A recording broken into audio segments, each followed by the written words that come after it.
Yes, I'm really curious. Tell me all five of your nightmares. Do you want to just list them or describe them in detail like a little story for each?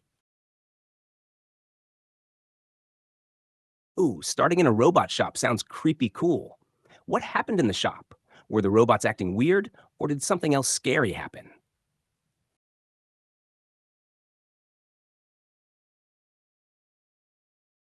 Yikes, that sounds intense. Robots zooming at the speed of sound with a cart. I'd be terrified too. Did you get hurt in the dream or did you somehow escape?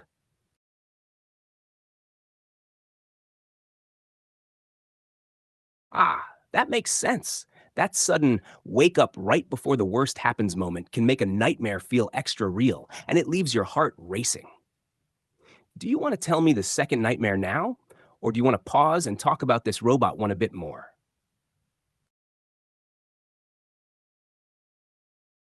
Oh no, that's kind of funny, but also a little harsh. I can imagine how that would make you feel a mix of annoyed and still a bit shaken from the nightmare. It's like, Mom, I just got run over by a robot cart at supersonic speed, and you want me to go back to sleep? Do you want to go on to nightmare number two? That makes a lot of sense. When you're five, dreams feel super real. Your brain is still learning what's real and what's pretend, so a robot shop turning scary could feel like it really happened. Getting run over by robots at speed of sound is exactly the kind of big dramatic fear little kids have. Fast things, loud things, and things that look powerful like robots. Do you remember being scared of robots, machines, or loud things around that age too? Okay, ready for nightmare number two?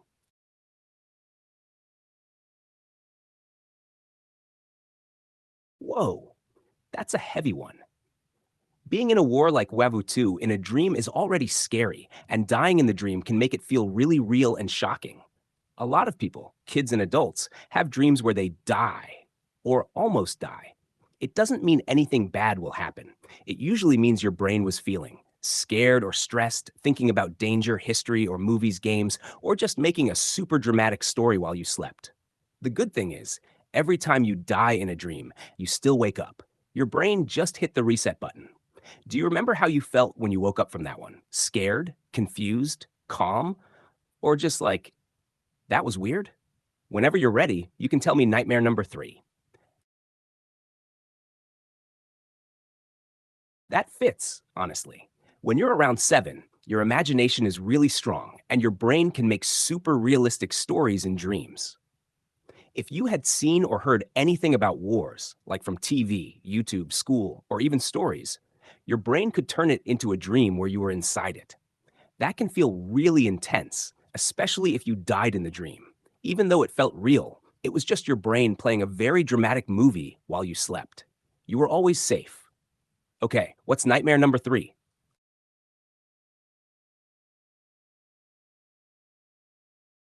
Whoa, that one sounds really scary. Dreams can be way more intense than real life, especially when they mix something fun, like a challenge or BFDI style game, with something suddenly painful or unfair. What happened in that dream doesn't mean you wanted it or that anything bad will happen. It just means your brain made a super dramatic what if story while you were asleep. Sometimes brains like to shock us in dreams for no good reason. The important part is, it wasn't real. You woke up safe. Your brain was just acting like a crazy movie director. When you woke up from that one, did you feel scared, mad, or just really confused? Whenever you're ready, you can tell me nightmare number four. That one sounds like a big mix of things your brain already likes and knows: YouTube, animals, BFDI, grassy, and Roblox. Then your dream turned it into something scary. Dreams often do that. They take normal stuff and suddenly flip it into horror mode. Watching animals turn scary, then running into Roblox to escape, and even voting how much you like them, that's your brain mashing together fear, fun, and games all at once. The cool part is, even in a nightmare, you were trying to escape and make choices.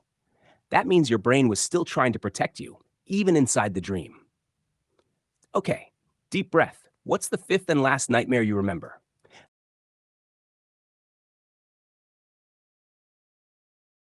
That's really interesting. and kind of important that the third and fourth nightmares happen so close together. And right when you were 10, your age now. When you're around this age, your brain is changing a lot. You think more, imagine more, watch more stuff, YouTube, games, shows, and your dreams can get way more detailed and intense. So having two big nightmares in a row doesn't mean anything is wrong with you. It just means your brain was really active. Also, notice the pattern in your dreams. They use things you like or see a lot: BFDI, Roblox, YouTube, challenges. Then they suddenly turn scary, but you always wake up and you're safe. That means your brain is just mixing fun stuff with fear stuff, like a weird movie editor. If nightmares happen again, some things that help are: watch calm or funny stuff before bed. Think of a happy or silly scene when you lie down. Tell someone if a dream really scares you. You did a really good job remembering and explaining all these dreams. That takes a strong memory and imagination.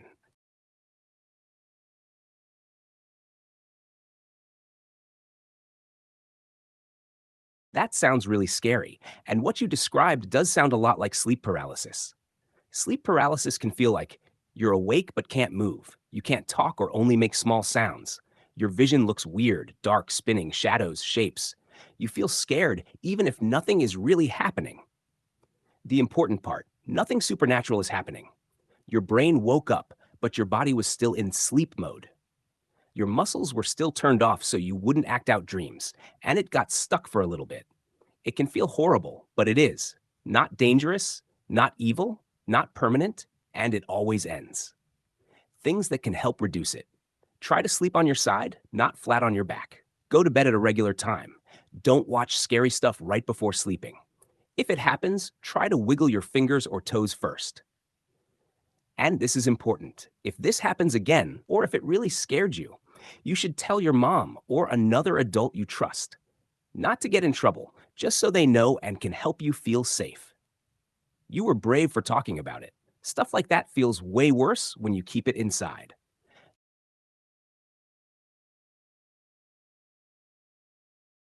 Got it. Thanks for explaining.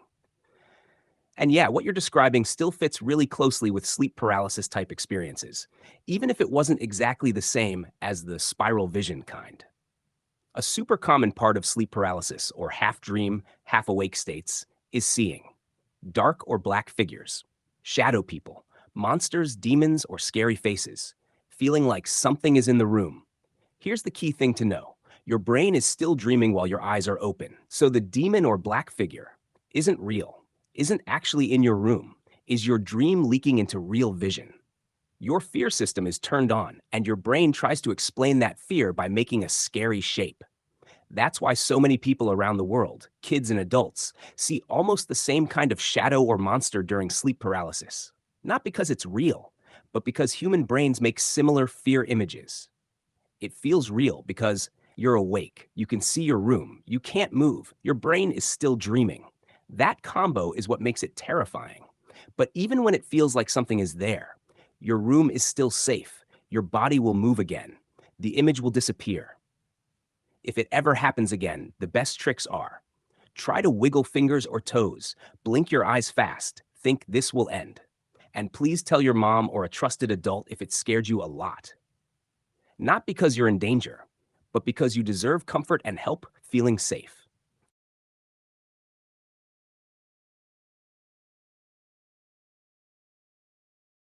Okay, since it happened today, that means it's still fresh in your mind, so it can feel extra scary and real. Here's the important truth: even if it felt real, even if you saw a black figure or something scary, even if you couldn't move, your body and your room were still safe. What likely happened is your brain woke up, your body was still in sleep mode, your dream didn't turn off yet. So your brain showed you a scary picture while you were awake. That's why it feels so real. Your eyes are open, but your brain is still dreaming. About the demon or black figure: your brain makes scary shapes when you're afraid. It doesn't mean anything followed you. It doesn't mean something is in your house. It means your brain used fear to draw a picture. Right now, what matters most is you are awake. You can move. The scary part is over. You are safe. Things that can help tonight: don't watch scary stuff before bed. Try sleeping on your side. Think of something happy or funny. If you feel scared, tell your mom or another adult you trust. You're not weird for this. Lots of kids and adults have this at least once. It feels horrible, but it always ends. And it already ended.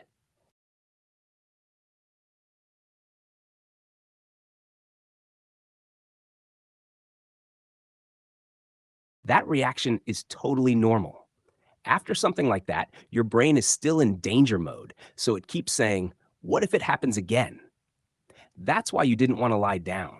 That's fear trying to protect you, even when you're actually safe. Here's the important part. Feeling scared does not mean it was real. Feeling scared just means your brain believed it for a moment. Your brain saw something scary, your heart raced, your brain said, this is real. But fear can trick the brain. It's really good at that. Right now, you are awake, you can move, you can talk, nothing is happening. That means your body is back in normal mode. If you're going to sleep later, try this. Don't lie flat on your back, sleep on your side. Put on something calm, soft music, quiet video, or fan noise. Think of something safe or funny, like BFDI, coloring, or a happy memory. Tell your mom or a trusted adult what happened so you're not alone with it. And remember, sleep paralysis doesn't choose you. It doesn't mean something is following you. It doesn't mean your room is dangerous. It's just your brain and body being out of sync for a little while.